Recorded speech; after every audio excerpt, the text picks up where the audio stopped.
بسم اللہ الرحمن الرحیم۔ آپ سے جنگ ہوگی اور اس جنگ میں آپ کی جان جائے گی۔ یہ وہ سخت الفاظ ہیں جو حضرت معاویہ رضی اللہ تعالیٰ عنہ نے اپنی آخری ملاقات میں حضرت امیر المومنین عثمان بن عفان رضی اللہ تعالیٰ عنہ سے کہے تھے۔ حضرت معاویہ کی حضرت عثمان غنی سے یہ آخری ملاقات کب اور کہاں ہوئی تھی، اور آپ نے امیر المومنین سے یہ الفاظ کیوں کہے تھے؟ کیا حضرت امیر معاویہ بھی دیگر باغیوں کی طرح حضرت عثمان سے عداوت رکھتے تھے؟ اور آپ نے حضرت عثمان رضی اللہ تعالیٰ عنہ کو کون سی دو تجویز پیش کی تھی جن کو انہوں نے ایکسرے مسترد کر دیا تھا؟ یہی ہماری آج کی ویڈیو کا ٹاپک ہے اور ہم اس کا تاریخی پس منظر بیان کرنے کی کوشش کریں گے۔ یہ 34 ہجری کے آخری دنوں کی بات ہے جب حضرت امیر معاویہ امیر المومنین حضرت عثمان رضی اللہ تعالیٰ عنہ سے رخصت ہونے لگے تو آپ نے امیر المومنین کے سامنے دو تجویز پیش کی۔ اس وقت فتنوں کا آغاز ہو چکا تھا اور کم و بیش ہر خاص و عام یہ بات جان چکا تھا کہ عنقریب امیر المومنین حضرت عثمان کے خلاف بغاوت کا علم بلند کیا جائے گا۔ انہی حالات میں جب ایک مرتبہ حضرت معاویہ مدینہ تشریف لائے اور امیر المومنین حضرت عثمان سے ملاقات کی تو آپ نے امیر المومنین کو دو انتہائی اہم تجویز پیش کی۔ آپ نے پہلی تجویز یہ دی کہ اے امیر المومنین، آپ میرے ساتھ شام چلیں،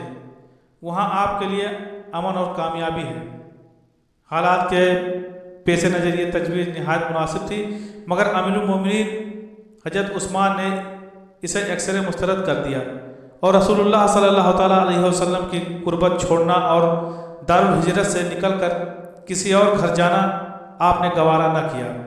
غالباً حضرت عثمان کے دلی خیالات کچھ اور تھے جس کا اظہار آپ نے حضرت معاویہ رضی اللہ تعالیٰ عنہ سے کرنا مناسب نہ سمجھا۔ مورخین لکھتے ہیں شاید امیر المومنین حضرت عثمان نے یہ خیال کیا ہو کہ اگر مدینے کی رہائش ترک کر دی تو دارالخلافہ اس شہر سے منتقل ہو جائے گا جس میں اسلام دشمنان اسلام پر غالب آ جائیں گے، جس میں نبی صلی اللہ تعالیٰ علیہ وسلم اور بعد میں شیخین نے اسلام کی رفعت کا جھنڈا بلند کیا۔ حضرت عثمان اس نئی بات کو سخت ناپسند خیال فرماتے تھے اور ان کے نزدیک اس سے زیادہ ناگواری کی کوئی بات نہ تھی کہ صحابہ کرام اور عام مسلمان ان سے یہ کہیں کہ آپ نے اسلام کی حکومت نبی صلی اللہ تعالیٰ علیہ وسلم اور صحابین کے مقرر کردہ مقام سے ہٹا کر ایک اجنبی جگہ میں منتقل کر دی۔ پھر یہ کہ اگر حضرت عثمان یہ منظور کر لیتے تو ان کی حیثیت حضرت معاویہ کے ہاتھ میں ایک قیدی کی ہو جاتی، اور حضرت معاویہ ابن ابی سفیان کا قیدی بن کر رہنے سے کہیں زیادہ پسندیدہ بات آپ کے لیے یہ تھی کہ اپنے ان ساتھیوں کا قیدی بنے رہیں جن کے ساتھ آپ نے ہجرت کی، جن لوگوں نے ٹھکانہ دیا، مدد کی اور آپ کے ساتھ اور نبی صلی اللہ تعالیٰ علیہ وسلم کے ساتھ غزوات میں شریک رہے، اور جو آپ کے ساتھ حضور کے ارشادات پر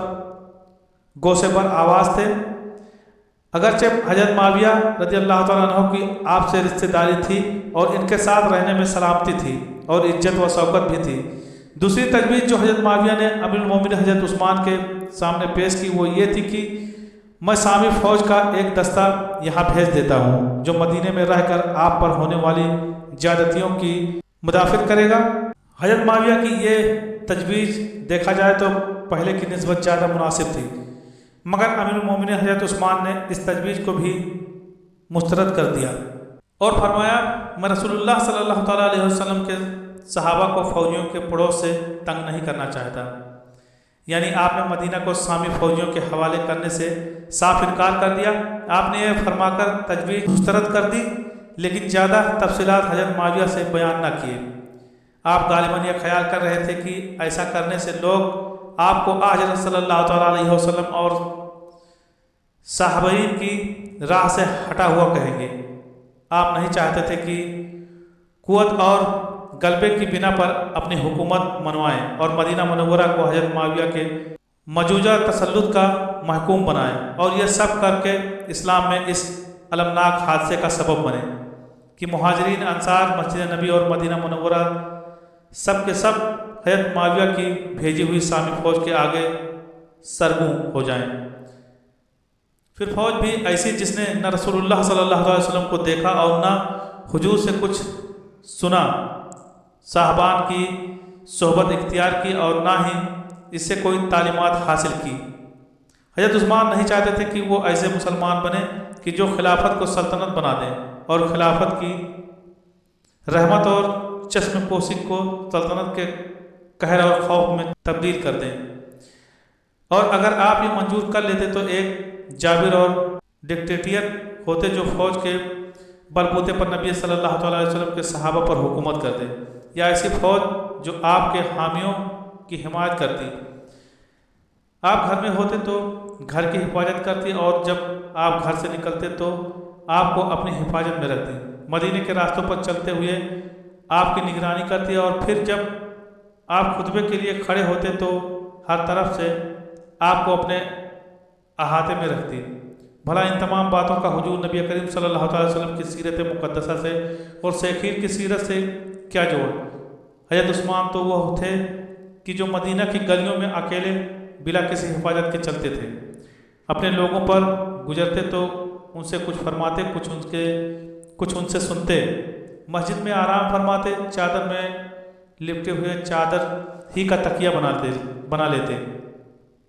جمعے کے دن ممبر پر بیٹھتے تو لوگوں سے ایک شفیق بات اور نیک بھائی یا اس مخلص دوست کی طرح خطاب فرماتے، اس کی خیر و عافیت اور حالات و ضرورت دریافت فرماتے، مریضوں کی بیمار پرستی کرتے اور بازار کے بھاؤ بھی پوچھتے، پھر اذان کے بعد خطبہ دیتے اور کچھ فرمانا چاہتے فرماتے، پھر تشریف رکھتے اور لوگوں سے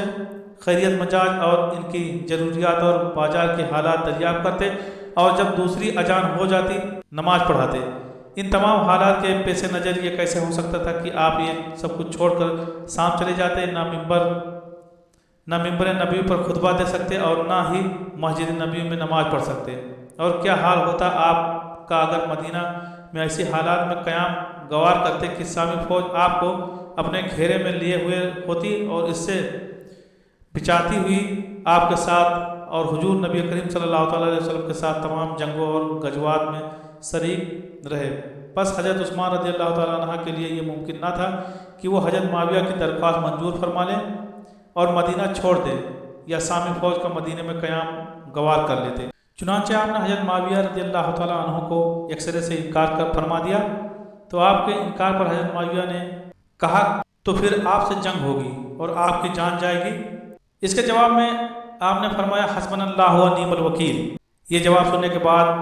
حضرت معاویہ مدینے سے رخصت ہو گئے، اور غالباً یہ آپ کے امیر المومنین حضرت عثمان غنی رضی اللہ تعالیٰ عنہ کی شہادت سے پہلے آخری ملاقات تھی۔